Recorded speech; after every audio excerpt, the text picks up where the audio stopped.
मैं श्री राम साहू आज सभी लोगों को स्वरों के बारे में बताना चाहता हूँ।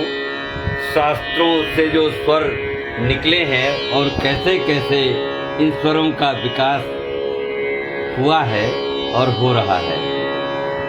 तो सर्वप्रथम भातखंडे शास्त्र भाग 4 के अनुसार यदि हम देखें तो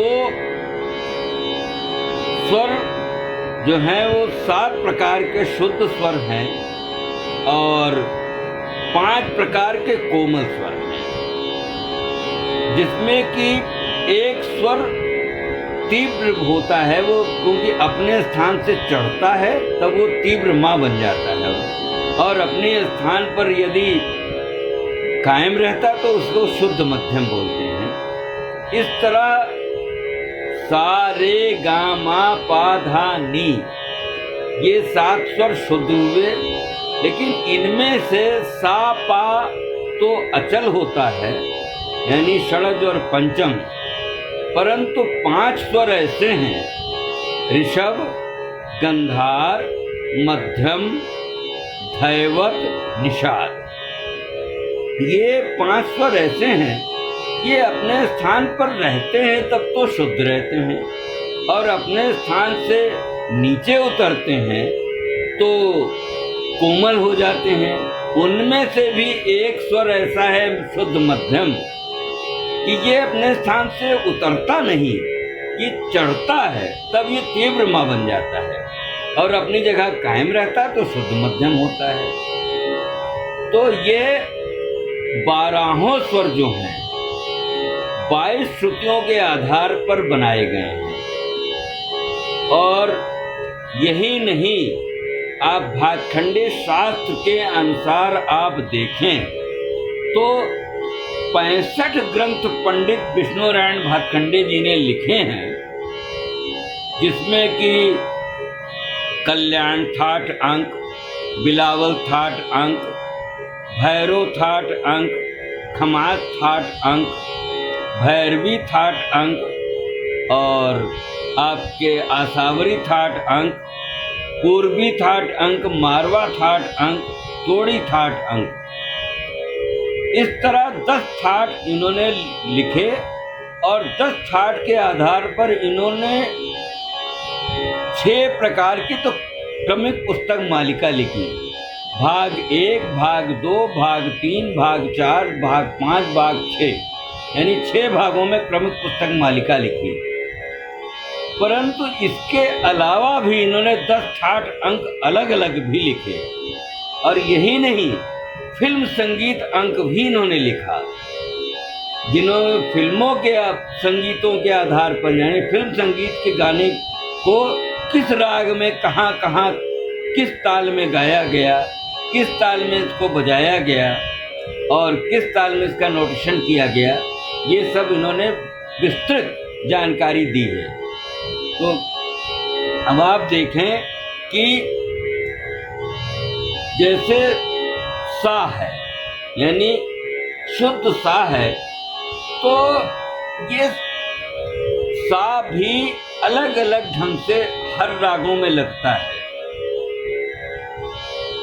अगर 10 राग हैं तो 10 रागों के हिसाब से सा कैसे किस में लगाया जाता है वो भी देखने की बात है। आप श्रुतियों को देखें, भातखंडे जी की 22 श्रुतियों को, तो उनमें से आपको नज़र आ जाएगा कि ये सा कैसे इसमें यमन में लगाया गया, यानी बिलावल में कैसे लगाया गया, भैरव में कैसे लगाया गया, भैरवी में कैसे लगाया गया, काफी में कैसे लगाया गया, और पूर्वी मारवा तोड़ी में कैसे लगाया गया, आसावरी में कैसे लगाया गया। इस तरह 10 प्रकार यानी 10 प्रकार से सा भी लगाने की विधि अलग अलग ढंग से बताई गई है, और घरानेदारों ने इसको गोपनीय रखा।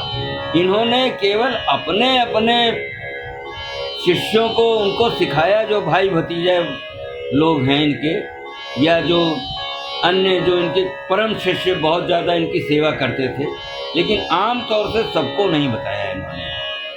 तो इसी तरह 5 प्रकार के कोमल स्वर हैं। कोमल स्वर 5 प्रकार के लगाए जाते हैं, 5 प्रकार के। तो जैसे पूर्वी मारवा तोड़ी में ऋषभ है कोमल, तो आप उसमें वो अलग ढंग से लगता है, क्योंकि तीव्र मध्यम इन रागों में है। और तीव्र मध्यम से जब पंचम की ओर जाएंगे तो पंचम के भी प्रकार बदल जाते हैं। पंचम 7 प्रकार के पंचम लगाए जाते हैं। शास्त्रों के अनुसार 7 प्रकार के पा लगते हैं। काफी का पा अलग है, यमन का पा अलग है, बिलावल का पा अलग है, खमाज का अलग है, काफी भैरवी का अलग पा है यानी पंचम, पूर्वी मारवा तोड़ी का अलग पंचम है। क्योंकि उनके हिसाब से विधि बदल जाती है, जब कैसे कैसे किसमें लगाना है। तो इसी प्रकार से कोमल निषाद 2 प्रकार से होती है। एक तो शुद्ध वैसे कोमल निषाद होता है जो शुद्ध निषाद से नीचे होता है, और एक होता है बीच में जिसको काकली निषाद कहते हैं। तो जैसे मियाँ मल्हार में आता है काकली निषाद भी होता है। तो आप देखें कि जैसे सामारे पा मापनी तो यानी बीच में जो है काकली निषाद, अगर शुरू में कोमल नी, बाद में शुद्ध नी आया, मापानी तो ये यहाँ काकली निषाद बन गया। इसी तरह मारवा में जो रेल लगता है तो यो शुद्ध गंधार का कर्ण लेके लगता है। रे रे रे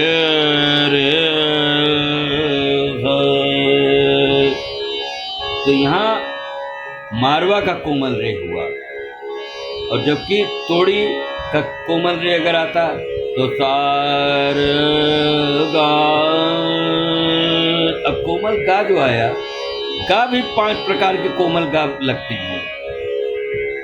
तो 5 प्रकार के कोमल गा लगते हैं, क्योंकि भैरवी में कोमल गा लगेगा तो अलग ढंग से लगेगा, और तोड़ी में अलग ढंग से लगेगा।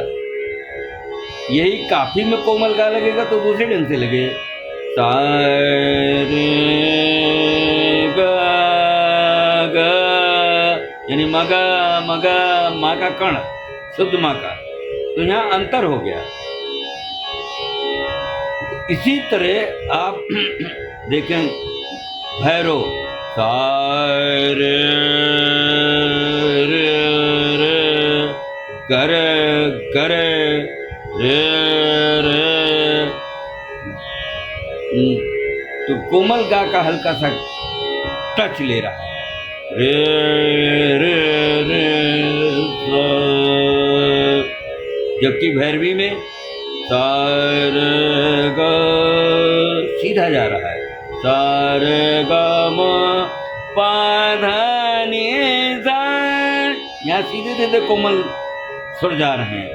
सानी दा पा मा कर दा।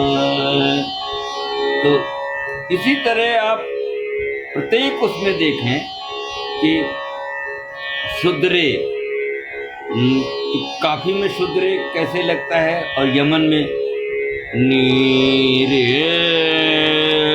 रे करे यानी गा का कर्ण ले रहा है। नी रे गा मा गा मा गा पा, तीव्रमा का हल्का सा उसने टच किया।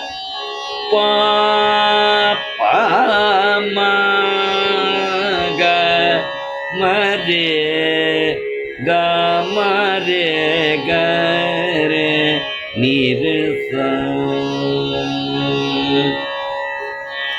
तो अब आप देखिए शास्त्र क्या कहते हैं और ठाट अंक के हिसाब से और कौन कैसे कहाँ पर कितना स्वर उतरेगा चढ़ेगा या बीच में कहाँ रहेगा, ये आप देखें, 22 श्रुतियों को उठाकर देखें और इन ठाट अंकों के आधार पर उनके बंदिशों को देखें। उनमें जो गीत लिखे गए हैं, बंदिश लिखी गई है, उनके जो राग आलाप तान या पकड़ मीड़ खटका गिटकरी तान ये जो गाए गए हैं, बताए गए हैं, इनमें आप देखें तो बहुत कुछ आपको शास्त्र के आधार पर, क्रमिक पुस्तक मालिका के आधार पर और इन ठाट अंकों के आधार पर बहुत कुछ आपको मिल जाता है। तो आप लोग इसको देखें और सुनें और फिर अध्ययन करें उन ठाट अंकों को एकत्र करके, क्रमिक पुस्तक मालिकाओं को एकत्र करके और शास्त्रों को, जो 4 भाग के भागखंडी शास्त्र लिखे गए हैं, 1, 2, 3, 4, तो आप लोगों को बहुत कुछ ज्ञान इसका मिलेगा और आप लोग इसको देखेंगे तो आप लोग पहचानेंगे कि वाकई जैसा कहा गया है ऐसा है कि नहीं। तो अपने आप लोग वो मेहनत करने में और गाने बजाने में बहुत आसानी होगी, सिखाने में भी आसानी होगी और सीखने में भी आसानी होगी। धन्यवाद।